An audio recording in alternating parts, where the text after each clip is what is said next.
Hello, welcome to episode 2 of the Show and Tell Meg podcast. I am Megan and I like to make things. And this is just where I share things I'm working on, things I've finished recently, how things are going, any acquisitions that I may have had. So, yeah, I guess I can start with what I'm wearing. This is a gable top, which is one of my absolute favorite patterns. I made like 6 of these last year and I kind of had to make myself stop. But this one was made out of a thrifted, probably interlock of some kind. It's got purple roses all over it. But I just love like this fabric in particular. I was really proud of how this one came out because it's the type of fabric that could go wrong quickly. If you were to make a different kind of t-shirt, at least on me, I feel like it would have looked kind of juvenile and not in a kitschy good way. I think that having the high neckline, the 3/4 sleeves, it was a lot more fitted. Cotton tends to grow over time. So I may actually take this in at this point because I made this last July, I think. But I wear this shirt all the time. It is so comfortable. It's very flattering. I definitely have plenty more gable tops in my future. I have a stack of jersey that I'm like, ooh, the gable top, that'd be perfect for this. And I guess I should mention the gable top is a pattern by Jennifer Lauren Handmade. I love her patterns. They have just the perfect amount of vintage touch to basic kind of pieces. So yes, big win, this shirt. As far as things that I have finished recently, one of the first ones I finished since the last time I recorded this for the month of February is my hockey socks, is what I'm calling them. I started these when I was invited to go to a Solar Bears game and I had no small project. Like I was worried that, if I got a guard who thought knitting needles were weapons or something like that, that they would tell me that I couldn't bring my knitting in. And so I had like 10 minutes to grab a project. I grabbed this yarn. I grabbed the Jaywalker pattern by Grumparina because I already had it printed out and I already knew how to make it fit me. And I grabbed my size 1 bamboo needles and put them in the bottom of a clutch bag. And I stuffed the yarn in my pocket. So I made it in. I had no problems whatsoever. So, I probably could have picked something different. But these are my hockey socks that are done. These sat for a year and 2 months before I finished them, which is ridiculous for a pair of socks because when I actually buckled down to finish these, I finished them in less than 2 weeks.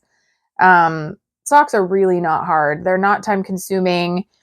I just have to be in the right mood to make them. And these, the big winner here is definitely the combination of this self-striping yarn and the pattern. So this is Premier Yarns Fruits, which is a self-striping. It's already printed to be this type of stripe, which is awesome because then I don't have to change colors. I don't have to weave anything in. And people who don't knit are amazed. They think that you have just like done all this work. But it's a 100% acrylic yarn, which I don't love, but it's really cute and it was really inexpensive. So I've used this yarn before. I made some in the watermelon colorway and it's comfy. I haven't had any issues with it being acrylic. So I wanted to use this yarn and it's printed to look like a dragon fruit, which is awesome. If you look close, you've got all the little speckles like dragon fruit. And because of the way the pattern is, it creates this awesome chevron. So it just breaks it up, something a little different. And if you notice, you don't do the chevron on the bottom of the foot. So you get just a standard straight across. I did follow the pattern completely this time and I did a heel flap and gusset, just a standard one like the pattern has you do. The last time I used this pattern, I did an afterthought heel because I didn't want to break up the striping pattern. I didn't want there to be, a funky looking heel and then it throw off everything else down here, which didn't happen in this one. I literally could not have planned this better if I tried. I know that I mentioned that last month, but I'm still shocked.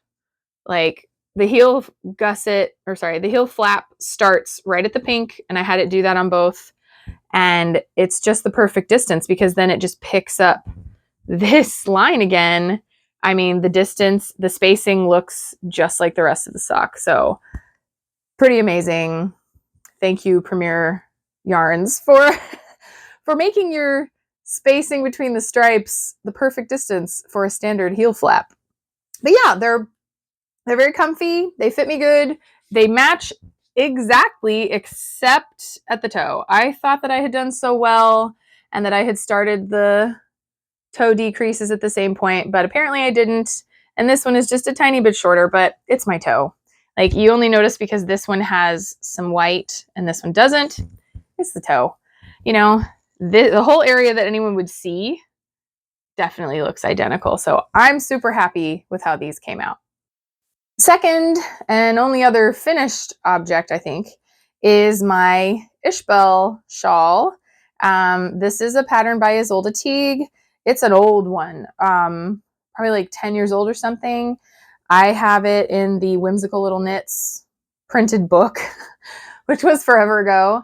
But I've always wanted to make this pattern. I always see, I mean, it's got like, I don't know, 14,000 people have made it on Ravelry or something like that. Like, it's a great simple pattern that shows off a pretty yarn.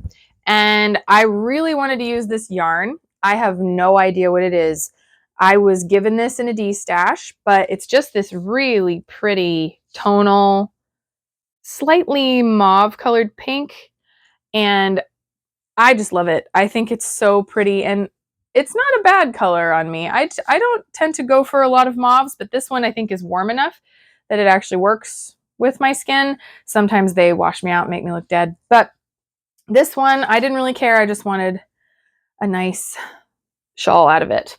So the whole top is stockinette, and I did that just on autopilot. You increase in the center, and then along the edge you make yarn overs. And so when I had to transition from the stockinette to the lace, I tried to do the lace setup and it wasn't working. So I looked, and sure enough, I had forgotten to yarn over in a couple of spots. I mean, you could barely see that, but it happened, and it turned out that I missed 3 yarn overs on the edge. I think I hid it in blocking, like I pulled that stitch open while I pinned it in place. So this really messed me up when I was trying to set up the lace. You have to have a certain number of stitches on each side so that the lace lines up. And if you don't, I was getting yarn overs all in a row, so it just looked like a line. It didn't look like this pretty fan kind of shape that it has. And so I ended up doing the first 4 or 5 rows of the lace pattern like 4 different times and pulling it back. It was extremely frustrating. This had to sit in the naughty corner a few times while I figured out what the heck was going on. And then finally I thought to count everything, make sure everything was on. I went just a little bit back into the stockinette and made sure that there were the same amount of stitches on each side. So pay attention before you set up lace to make sure that your stitch counts are correct, and it'll save you a lot of headache. But I got there in the end, and then I just kind of flew right through the lace. And then I was, no joke, like 5 inches from the end, and I ran out of yarn. That's the one bad thing with not knowing any of the particulars about this yarn. I didn't know the yardage. I was just going by the fact that it weighed 100 grams and it was fingering weight. And so I thought that I would have enough for the smaller size on this shawl. And I was just barely shy. So what I did was I actually unpicked about a foot of the pattern, and I went down a needle size and finished, and I just barely squeaked it out. I had like 2 inches left to weave in that tail, which is a lot shorter than I would usually leave. But that also meant that I couldn't bind off in the same yarn. So I went through my stash, and I was thinking a gray. I wanted to go with a neutral because I want to keep this as neutral as possible. Most all of my shawls I've made are variegated yarns, and so they have all these colors, and it's honestly pretty difficult to match them with clothes that I would wear. So one of the reasons I wanted to make a shawl out of this yarn is because it's a nice solid color, and so I could wear it with a lot of things, and I wanted to keep it that way. So I had the idea to do a gray, and the one that I settled on was Knit Pick Stroll in the Jackrabbit Heather colorway. And it was not even like a gram of the yarn that it took to bind it off. And I think it edges it really nice, actually. I think it frames the design. I pulled the lace into the points as like a picot on the edge, and I really like it. I'm very happy with how this turned out. And yeah, I'm excited to have it, even though it is now officially too warm to wear here, but I am ready next year. Florida isn't really great shawl country, but it's ready for next year. Okay, so my first work in progress is actually the one that I had just barely swatched last time I filmed this. And it is the Rose Street cardigan by Sydney Craybaugh of Squid School of Vintage Knitting. And it's just a really cute 1940s design. It's a very basic shape. I'm all tangled up here. But I'm pretty pleased with how much progress I have made since a month ago. Let's see if I can hold on. Okay, so I have this very awkwardly pinned in place.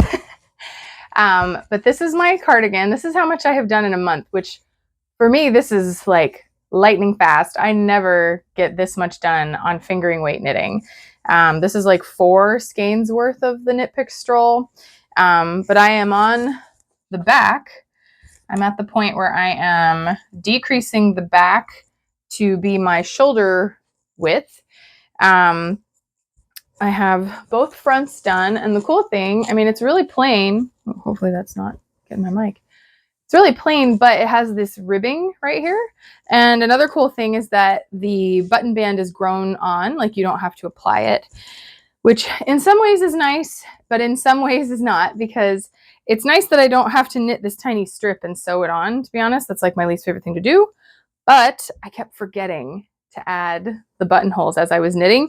And so some of them, there's not perfectly even distances in between. And some of them I did drop back down and fix it. And so they don't look exactly like the others. It's really close though. And I'm perfectly happy with how it is. I omitted the waist tie holes. She has you add these little holes here, and then you can put this like an I-cord waist tie, but I knew I would never use that, so I just omitted it. But I think fit-wise, it's looking really good. It's a little loose in the body, which is fine, but I'm just trying to get the back right. So I've already knitted the back up to here, and I had to pull the whole thing out because the instructions tell you to do a slip knit and a knit 2 together on each side to angle that down to the measurement of your shoulders. But I have notoriously narrow shoulders, at least in comparison to sewing patterns and things like that. I always have to make the shoulders narrower, and this has been no exception. So I knitted all the decreases, and I was supposed to be down to 12 inches for my shoulder span, but I was at 16 inches still, so way too big, and I didn't want this to have a dropped shoulder. So I pulled it all out, and now I'm trying out, like I just started doing it actually. I mean, you can't see because it's on me, but I just started doing a triple decrease on each side because I think the first time I did it, it decreased by 4 inches. So I needed another 4 inches. So an additional decrease on each side will double what I had before is my mindset. So I'm hoping that that works this time. And then this will just be smooth sailing. Once I get that done, I really just have to knit the sleeves, which is honestly the most fun part. It has a lace pattern on the sleeves, so I'm very excited to get that done.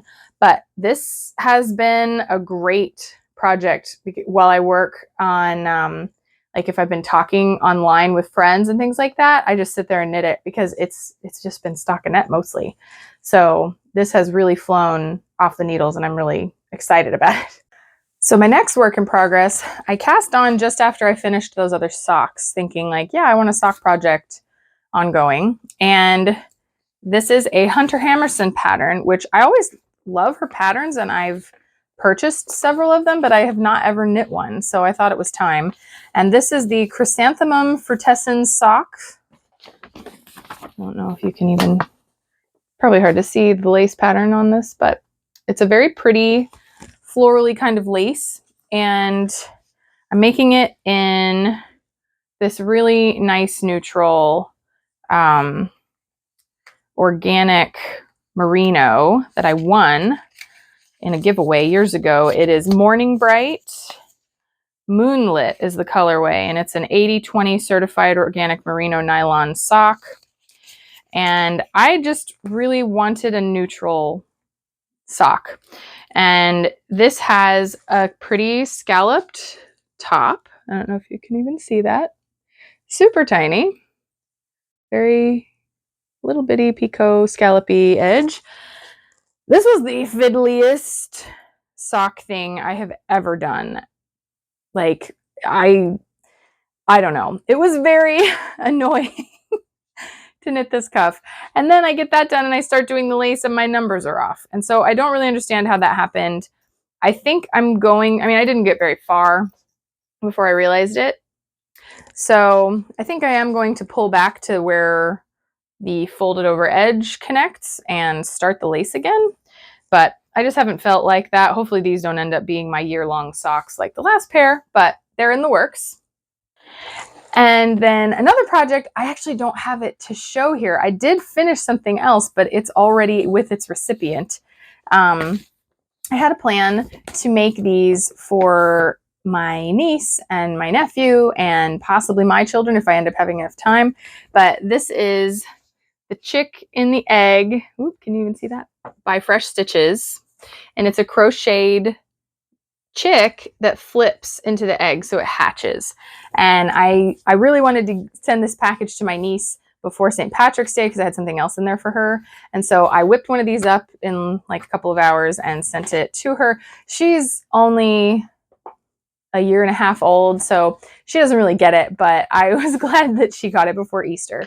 But I plan on making at least one or two more before Easter, so we're going to see if I can make that happen. But I have everything, all the yarns. It's all Hobby Lobby. I love this yarn in 3 different colors, yellow, white, and orange. Very, very easy. If you are a fan of amigurumi or want to learn, I recommend Fresh Stitches, which I plan on doing a whole video about her patterns too, like I did of the Mochi Mochi Land patterns for knitting, but her patterns are fantastic, and that's how I learned how to knit or crochet amigurumi. While I was trying to figure out what to do about my Rose Street cardigan when I was having that decrease problem in the back, I really wanted something to knit and I didn't really have anything. And so I have now I've cast on my swatch for my next sweater, which is going to be the Audrey Announced by Gudrun Johnston. And this is another that was extremely popular like 8-10 years ago. Everybody was making this sweater and I really liked it, but I didn't have the right yarn to make it at the time. And this last Black Friday, the Knit Picks sale, which is always my downfall, they had some sport weight wool of the Andes on sale for like $2 a skein. And so I grabbed enough to make myself an Audrey and Unst. And this is the blackberry colorway. I know it's the coloring in here. It's probably kind of hard to see, but it's a very, very dark purple, which am I making another purple sweater? Yes. Did I need to have another purple one? Not necessarily, but I just want to make this pattern and this is the yarn that I have to make it with. So I've swatched it. Everything looks good. I'm ready to cast on whenever I'm ready to start another sweater. I have actually been sewing, which is a bit of a miracle. This dress, I swear, is cursed. I have been in the process of making this since November. I cut the pieces and everything out, I think in November, or that's when I did the muslin. I did a muslin, I needed to change the length. I added the length, I sewed it up, and it was too long. I had to take out all the length that I had added. I've gotten it to this point now, And I just today actually sewed the sleeves in and discovered that it is much too wide in the shoulder. And so I have to undo the sleeves and move them in. I took a video of myself wearing it to show you what is wrong, and I will put that right here. So this is the current state of my New England dress. And actually, even just seeing this on my phone screen, I'm like, yeah, wow, it looks too big. And that is really annoying. It goes back to part of why I haven't made myself a lot of clothes, because my weight has been kind of in flux. And I don't think I'm like losing anything significant right now. I'm not, but I mean, wow. And I already changed this. I wanted to wait to get the zipper put in until I had this situated. And I mean, it's a good 2 inches too big. And that's extremely annoying. But yet at the same time, I mean, you can kind of see it. I don't love how it kind of is not gliding right here. The pockets are very cool. I like the pocket section, but the top, honestly, like, I'm sorry, I keep looking at the screen, but it's too loose. And I think that would be fine if the shoulders weren't too wide. I have narrow shoulders for the size of the rest of me, and that's something I struggle with all the time.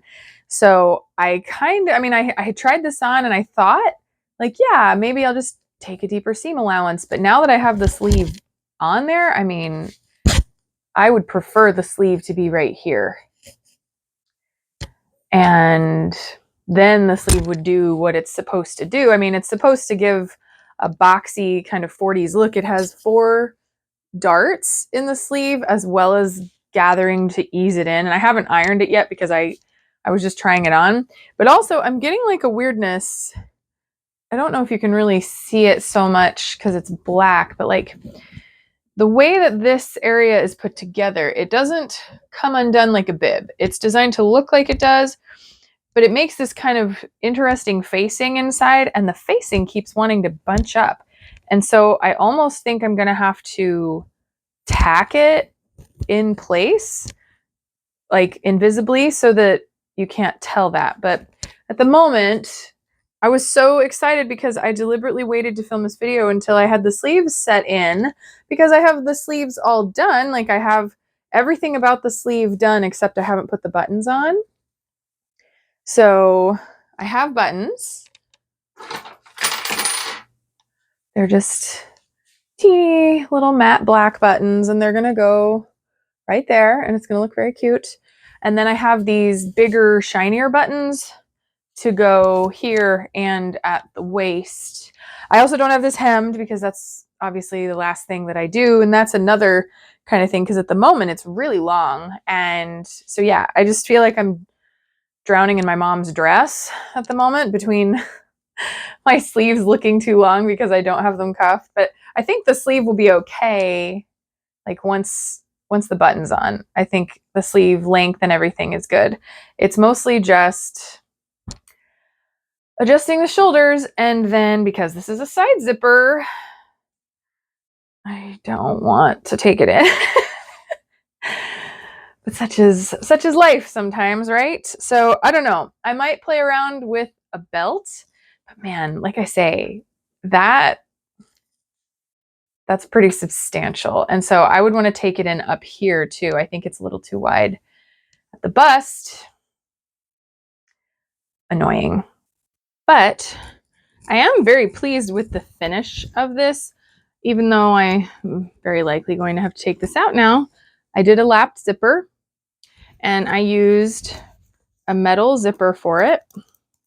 It's a vintage metal zipper because I just find that they hold up so much better. I collect them anytime I see them at thrift stores.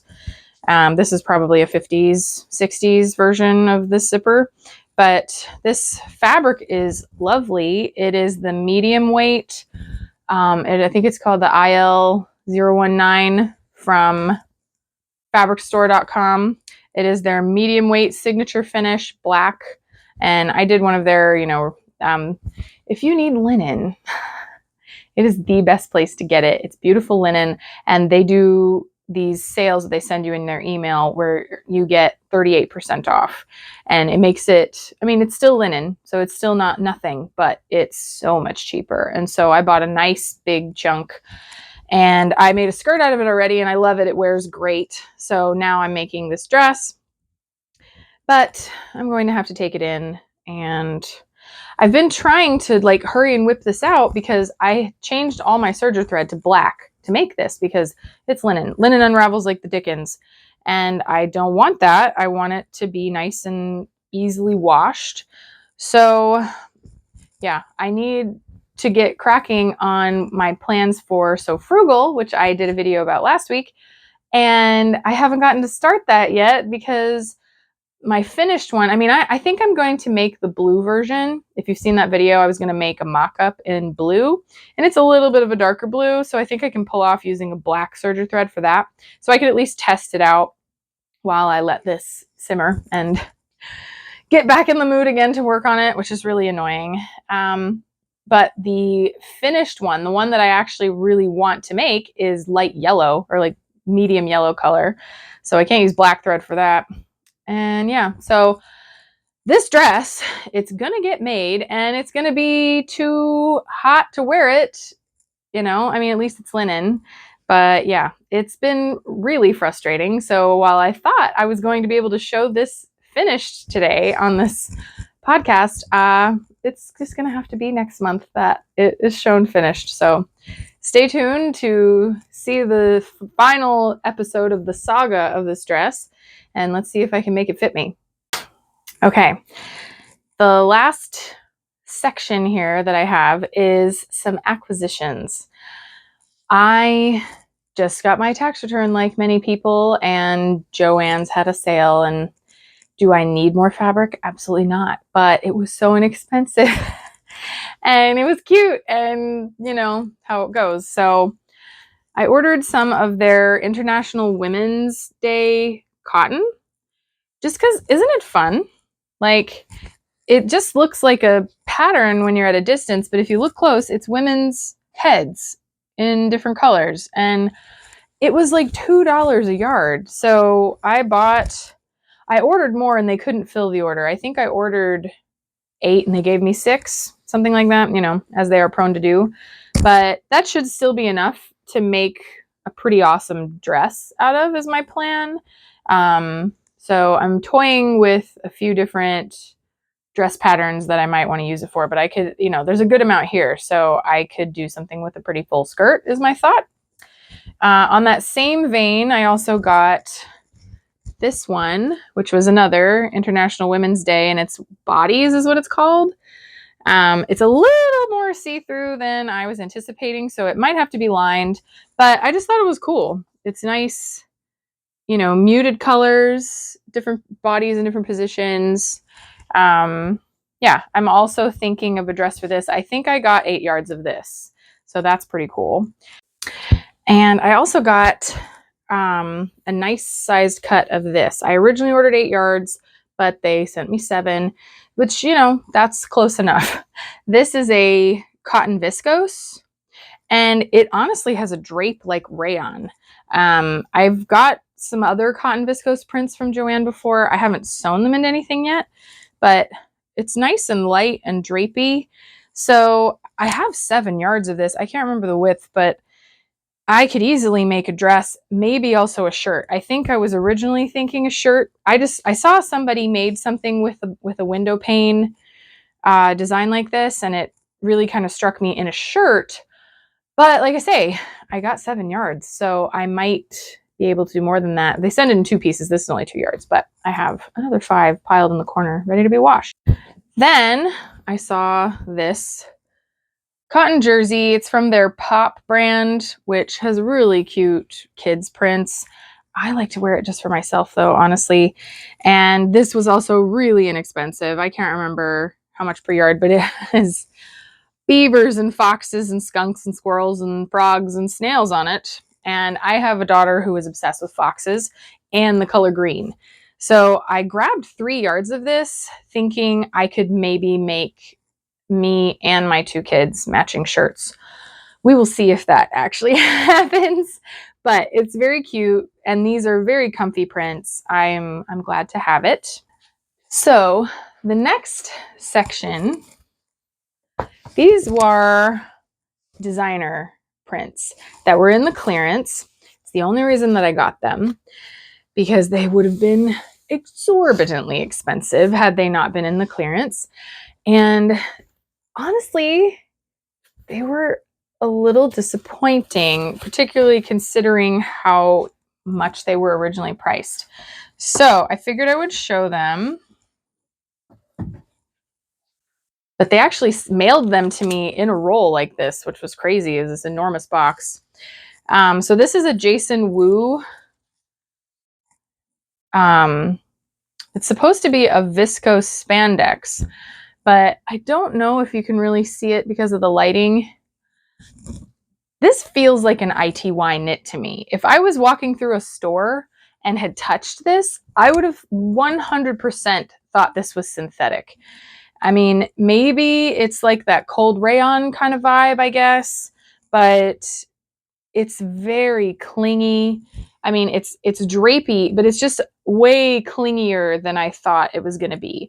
I saw viscose. In my mind, I equate viscose with bamboo, and bamboo spandex is super soft. You know, it's those kind of spongy but light t-shirts you can buy. I mean, they sell it at like Old Navy and stuff. That's what I thought that this was going to be. I have some other bamboo knits and I thought, you know, bamboo, viscose, very, very close. They're usually the same thing. I do love the print.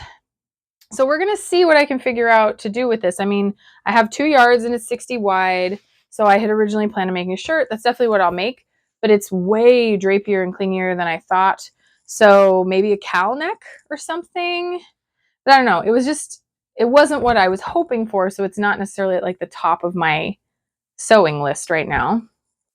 On the same vein, these are both the same print in 2 different fabrics. And this is actually what started this whole thing with me getting these fabrics, because it's a Rachel Comey print of this really pretty floral on like a periwinkle lavender kind of background. Really cool design. But they had it on the viscose jersey as well as a rayon. And personally, I don't like to wear knit dresses. I don't like stretchy things on my bottom half.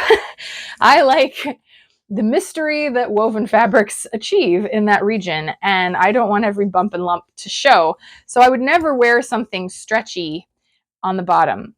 And that's why I was so excited, because these are the exact same print, but this is a rayon and this is a knit, so woven knit.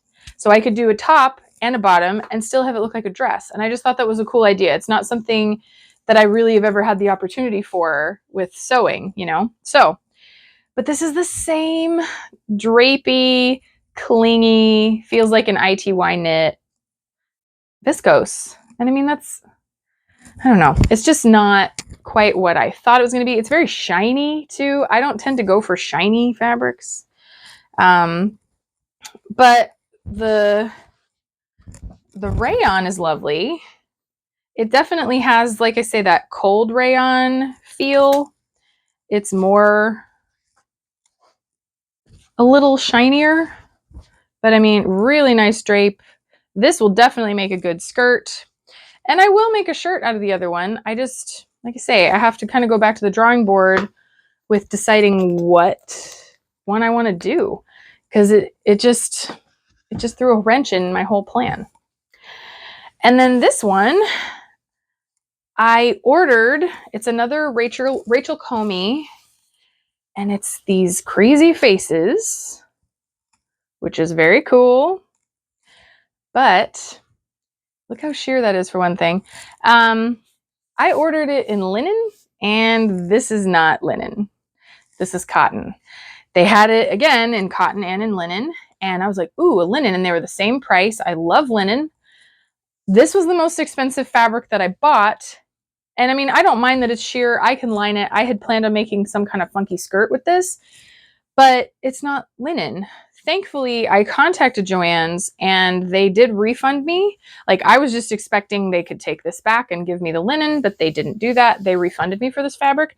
So now I have this fabric. It's not really what I wanted, but I will eventually use it. I mean, look, it's very, very cool faces, very Picasso-ish to me. But yeah, so again, it was just disappointing. I'm very grateful that they took care of it, you know, but it's still just not quite what I wanted. And I really wanted the linen. So I don't know. I did also find myself in the region of a Joann's, and of course I had to stop in for the pattern sale, even though I guess it's because they're filing bankruptcy. They don't stock the patterns like they used to. I have an ongoing list of all the patterns that I want. Every season I write them down in a note on my phone, and then whenever there's a sale and I'm in the area, I swing by and I grab all the ones I want. They had hardly any. We're not kidding. My list has like 50 or so patterns on it, and I ended up 2 different weekends, and this is all I bought, which is unheard of for me. But I did get the Mary Poppins doll because I've been wanting this. Do I make dolls? Not really, but maybe one day I will. And then this one, it just looks like a really useful kind of basic. I know it's kind of crazy looking because of the costume designs, but the pieces it includes, it has that sort of overdress one, and then it has pants. It's got that neck ruffle. It has the full length dress. It has a, what would you even call that? You know, the 50s style where the skirt is open. It's a shirt waist, but you don't put buttons here. So I think it has a lot of useful pieces. So that's why I bought this one. And then this I actually discovered while I was there. I would never have picked this up because those are the most hideous pants I could possibly imagine for them making this as an example. Like, nothing about that makes me want to buy this pattern.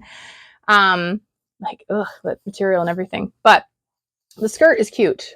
It has that dip at the waist. It's not as exaggerated as this one, but you could use that if you wanted. But I just thought that was cute. Nice basic shape of a skirt, and it has release pleats, which is cool. So thought it could be useful. And, you know, I was in the store, so I looked at the fabric again. And the only like length piece I got is this, which is a linen. This is 100% linen, and it has birds on it. Aren't they cute? I got this for so cheap for linen. It was, everything in the linen section was $9.99, and then they gave me an additional percentage off because I bought the remainder of the bolt. So I paid, this is 2¼ yards or something, and I paid less than $20 for it, which is nuts. Like, that's really good for linen, particularly a printed linen. I can get solid linen for a little more than that, but printed linen, never. So I had to get that, and I'm going to make a skirt out of this. And then they had half off of the remnant section, which I always look, and they had this really pretty embroidered cotton, which again is a bit sheer. I don't think it's too sheer for a shirt, but we're going to find out. It's only a yard, maybe like just a few inches over a yard, but very cool. I don't know if you can see the texture there, but I really like this floral embroidery design. So even if I can't use it as a shirt base, I could use it for sleeves or something. Very cool. And then for my kids, they had this glitter fairy knit. Has glitter on their skirts and stuff. This was a yard. And they had 3/4 of a yard of another fox and bear print. So I can make things for my kids with those. And yeah, that's what I've had going on this last month. It's been kind of crazy. I'm sorry about the lighting. I had to film this at 2 different times of the day. And now we're in the golden hour. But now I look really pink. But yeah, it's been a good month for making things. Things haven't necessarily gone ideally, especially with that stinking dress. I have also been working on my crochet flip project, but I'm not going to show that now because I am pretty, I don't know, I'm like halfway. I'm almost done with the designing phase and making the pieces, and I just have to assemble it. So that's going to be a video all by itself once it's done. But yeah, I mean, that's what I've had going on this month, and it's felt nice and productive. So that's always a good thing. I have so many plans for what I want to make, though. I have reached this point that every time I get dressed in the morning, I'm like, man, I really wish I had a this, or why I wish I had more shirts like this. And, I just haven't had the time to sit down and actually make them. I definitely have the fabrics. I just need to sit down and do it. So I'm hoping that I get a little more in the sewing groove in the coming weeks, at least until I finish my challenges that I want to do, because I want to participate in Sew Frugal. The crochet flip I'm definitely participating in. It's almost, in my mind, it's almost done, but I want to do Sew Frugal. So yeah, that is what I've had going on this month. I hope that you enjoyed all of the craziness, and let me know what projects you like, if you like any of these fabrics, what you think I should make with them. I'm very curious to hear your thoughts. And yeah, I hope that whatever it is that you're doing, you're enjoying it and having fun, and that it's going better than it is with me for that dress. If you liked this, please do feel free to like and subscribe. It would majorly help me out with the algorithm. And yeah, I hope that you're having a great day and enjoy all of the things that you were able to make yourself. I look forward to checking back in next month with the other things I've made. Thanks.